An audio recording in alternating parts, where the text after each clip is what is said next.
Tales from the Terran Republic. Helena and Jessie. Helena paused at the entrance to the paper tiger and looked inside. "Hello," she called out. "Hello, Helena," Bunny replied. "Where is Roberts? Oh, I see." "Yeah," Helena replied. Shelia wanted him with the rest of them when they went to go check on Gloria and bring her some food, since she hasn't left that room for a whole day. No way in hell am I going anywhere near that dumpster fire. I'm surprised to see you without an escort. Gloria is the only one that I'm actually worried about. Since she's barricaded herself in the crew quarters, I figured that I'm just fine on my own. I figured I would take advantage of the privacy to do some interviews. You don't want to interview me again, do you? Bunny asked dubiously.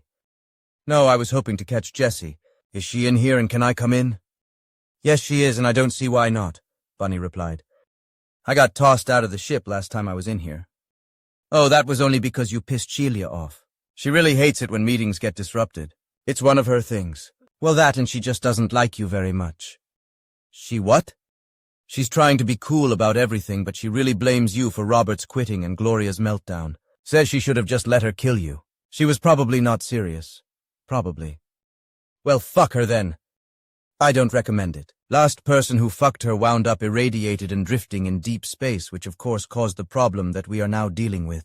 If only they had been advised that losing a ship wasn't a good idea, Bunny said in a clearly annoyed voice. Of course they wanted fucking yesterday, too. I'm actually having a problem with waste heat, and Jessie's computer engineer that she is.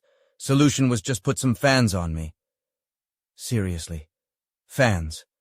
Cutting-edge computer hardware with some fucking dime store fans blowing on it. That bitch. Helena smiled to herself. Bunny certainly griped like she was a real live person. So is it helping? Helena asked, trying not to grin. Yes. But that still doesn't make it right. There are protocols for heat management and cooling, and fucking ancient tech electric fans are nowhere in any of the white papers. So how much are the fans helping? I can see why Shelia doesn't like you. Jessie's inside. I have work to do, and this bullshit personality simulation is eating up capacity. Okay, Bunny, I'll leave you to your temperature management issues. Oh, go and fuck yourself. Helena just laughed and walked inside. Yeah, personality simulation, Helena thought to herself with a smile. You just keep on telling yourself that. Oh, hey, Jessie said over the intercom once Helena was inside. I'm back here. A hatch leading from the cargo hold opened. Helena walked inside, looking around curiously. She had never actually been anywhere but the hold. Just follow the doors, Jessie said over another speaker as another door opened. Helena followed the opening doors until she could hear Jessie's actual voice coming from a room that had a brightly hand-painted plaque that simply said Jessie by the open doorway.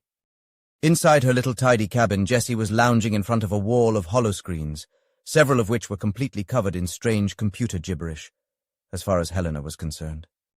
Take a seat, Jessie said, gesturing towards her bunk. What's up? Oh, nothing really, Helena said as she sat down. I was wondering if I could ask you a few questions. Sure, shoot, Jessie chirped as she peered at one of the screens full of scrolling numbers. I mean, if you're busy. Not really, Jessie said brightly as she turned to halfway look at her with a big grin. I just like to keep an eye on things when I'm on watch, which is exactly what I'm supposed to do, I guess, she laughed. You are standing watch in your cabin. Yeah, Jessie laughed.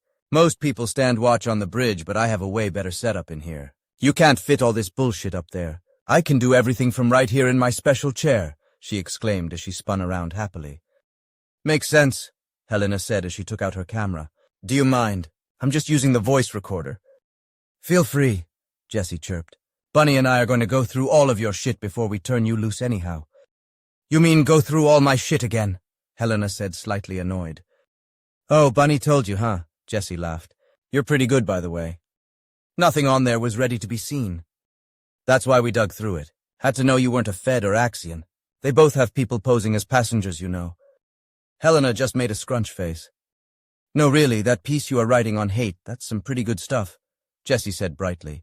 Really makes you think, you know. Well, that's the point, Helena said uncomfortably. This wasn't right. The interviewee should be the one on the defensive, not me, she thought.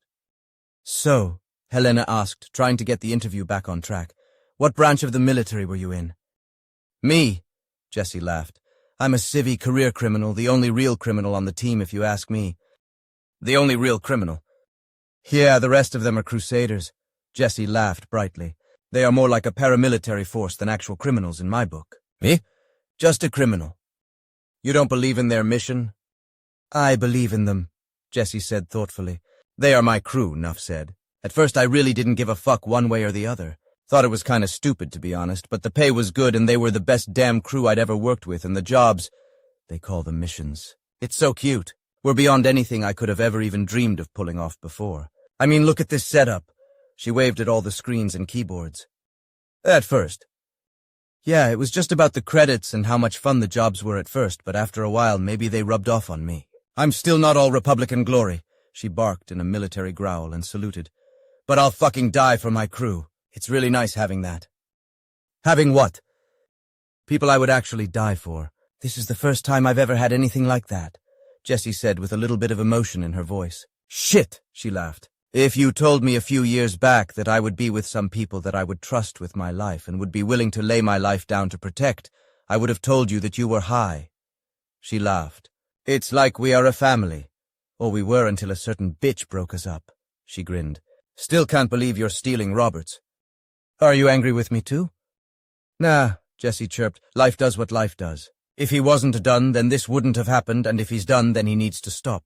Besides, she grinned, I'm a sucker for cheesy romance movies. Ha. No, seriously, this is romantic as fuck. Big bad pirate falling for dashing female reporter during the heist of the fucking century. It doesn't feel especially romantic. It feels scary as fuck. That's because you are actually in that mess. I just get to sit back with a bowl of popcorn and watch, Jessie laughed. Fuck you, Helena laughed back. So you said that you are a career criminal. What made you decide to do that? I mean, you are so smart and talented that you could be doing anything. I mean, look at Bunny. She is beyond anything I have ever seen. Even actual research. Hey, Jessie exclaimed, waving her hands emphatically and almost lunging at Helena. Be very careful with the R word around Bunny. Seriously, Jessie babbled. We really don't need her getting pissed off any worse than she already is. I am not pissed off. It is impossible for me to feel any real emotions, Bunny shouted. Okay, Jessie said in a reassuring tone. I actually know you can't feel emotion. It's just me projecting human attributes on you again. Don't you fucking dare patronize me, Bunny snapped. Look, I already said that I was sorry, and I have already promised you that the fans were a one-time thing. It's just that we are really behind the 8 ball here. Behind the 8 ball? Helena asked. Why the urgency? It's not like they can find us out here. Out here, sure, Bunny snarled. What these geniuses failed to fully grasp until recently is that because of the demands of this jump, there aren't a whole lot of systems within the limited range that we feel comfortable with. While the feds can't find us out here, they are definitely sweeping any possible system that the White Star could be in. They are probably searching and dropping probes in the same systems that we will have no choice but to jump into. Every minute we delay increases the chance of there being a welcoming party either in the system we hit, or just a short jump away once the probes they have already put there detect us. That's why they strip me naked and put fans on me. We gotta do this quick and be ready to jump out even quicker. They stripped you naked? Helena asked, quite confused. We, after much careful consideration, removed parts of the outer casing and then carefully directed increased volumes of cooled air over her, Jessie said, actually sounding a little annoyed for once. They are blowing dust and debris straight into a very advanced, impossible-to-replace computer, Bunny snarled. What do you mean? Jessie replied. We made sure it's damn near a clean room in there. You have to be fucking kidding me, Bunny snapped. The conditions in here are over 1,000 times worse than any known cleanroom standards. There's dust everywhere. Yeah, 1,000 times worse than an actual Republic spec cleanroom, Jessie exclaimed. There isn't dust in there. There's a dust. One dust. Maybe 2 at the most. You know, if there ever is an AI revolt, it's going to be over some bullshit like this, you know. Bunny, Jessie exclaimed. I told you it's just this one time. If there is one thing I know about you dirty little meat sacks, is that if it worked one time, it's going to happen again. Yes, we will do exactly the same thing to you. What do you think the probability of that actually happening will be? Knowing you assholes. I'll make it up to you. I promise. How? What can you possibly offer an inanimate object? Okay, inanimate object, how about this? Jessie chirped. You get full control of all deep dives from now until the end of time. What? You heard me, Jessie said impishly. From now on, all I do is get you in, and then you can just go wherever and grab whatever you want. Unless there is a specific target, you can just go nuts. You won't have to worry about storage either. I will dedicate huge portions of my cut to getting you the best fucking storage drives known to science. And I don't know why you are so worried about that little piece of shit, Aster. Do you have any idea how much is on those numbered bank account drives we grabbed? I will personally commission something that is not only better than that dinky little piece of shit you are so emotionally invested in, but actually has real cooling already built in. Fuck! If I have to personally buy a bigger power plant to make it go, then I fucking will, Jessie said with her hand on her heart. Go ahead, Bunny. Scan me. I know you know when I'm lying. Really? Bunny asked hopefully. Really? Jessie replied. You know you're my girl. What else am I going to spend my cut of this haul on? It doesn't have to be Republic hardware either. If you want Imperial, you got it. Anything for my baby. Whatever you want. Whatever I want. Anything?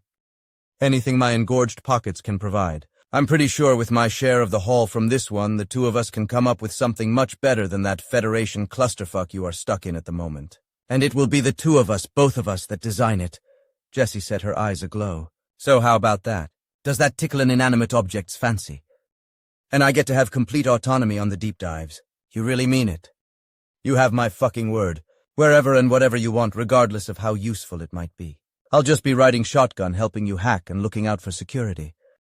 While I don't actually have any real emotional responses, my advanced simulations calculate that I should feel very touched, and that I should scale back my anger levels significantly. I should also feel excited about my future prospects, and should significantly increase apparent levels of wonder and anticipation to match. I also consider it a good use of resources to start looking into supercomputer design, specifications, and trying to identify good manufacturers who have a track record for quality and discretion, without impacting all higher priority processes, of course. Glad you cleared that up, Jessie grinned. I wouldn't want to mistake your reaction for something as silly as a genuine emotional response.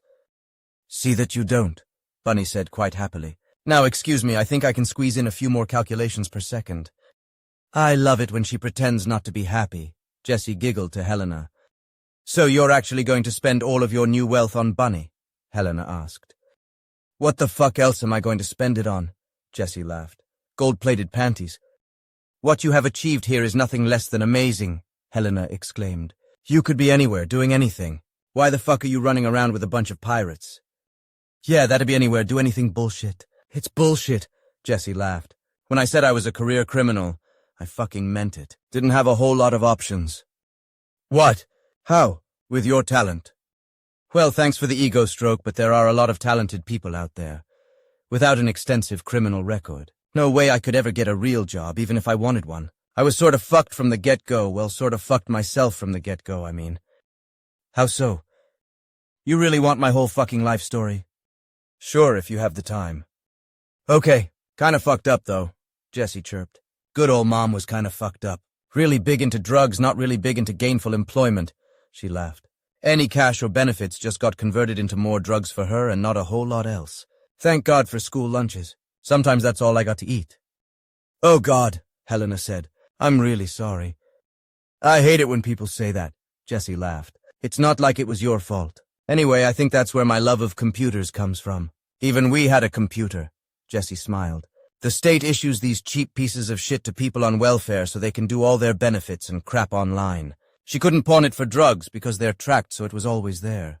I loved that piece of crap. Jessie smiled wistfully. The apartment might be smoky and be filled with trash, both human and otherwise, and I might have been hungry and bleeding from where I found a needle, but in there, in that computer, I could be a princess, or a wizard, or even a space pirate. She laughed. I don't exactly know how I learned to work computers so well as I did. It certainly wasn't from Mom. Jessie looked off into space and smiled fondly. I think Buck had something to do with it. Buck? Oh, he was one of Mommy's friends, Jessie laughed. He was really nice. He wasn't around for long, but he always brought food and would actually act like I existed. Kind of hard to remember, but I think he showed me a little. Maybe it was enough to get me started. Anyhow, I was always good with computers and loved games, just loved them. They were my real life, since my actual real life kinda blew. Jessie chuckled. Of course, we didn't have money for games, so it wasn't long before I learned how to find them. I was making my first quite literal baby steps into software piracy before I was in junior high. Yeah, but it's a big leap from swiping the occasional game to swiping fucking starliners, Helena said. How did you go from there to here? One baby step at a time, Jessie chirped. Well, Mom kept getting into trouble and finally wound up getting arrested for a robbery gone wrong, and I wound up in the system. I spent the rest of my childhood floating between foster homes, group homes, and juvie. I was kind of a hard case, especially when it came to theft. If I wanted something, I would just take it. It's how my life worked. If I waited hoping that I would be given something, anything, it wouldn't happen, so I learned that if I wanted to get something, that I had to get it. The only nice home I had, I messed up when I decided to steal their credit card information and spent a few thousand on microtransactions. After that, back to a group home I went. At 12, I found myself going to a family that was good with problem children. Yeah, Jessie sneered. They were really good with them. Really good. Oh, Helena said quietly. You guessed it. They were all nice and pillars of the community, but once the door was closed and the windows were drawn. Abuse. Of every kind. It was really bad. Oh, I am so sorry. Hey, life does what life does, right? Jessie shrugged. I mean, the jokes about abusive foster parents have to come from somewhere, right? Anyhow, there were a few of us in there, and it was pretty obvious from what I could see from the others that nobody would believe us, and that if we tried to tell, it would be really bad. Jessie paused and looked at Helena. This is where I made another of those baby steps. Now, as an adult looking back, I know that I probably could have found someone to tell, but being in there as a kid, they did entirely too good of a job making me think I had no hope for their own good. Their own good? When I said a career criminal, I meant it. I killed my first people at 12 years old. Premeditated murder one. Jesus, Helena gasped.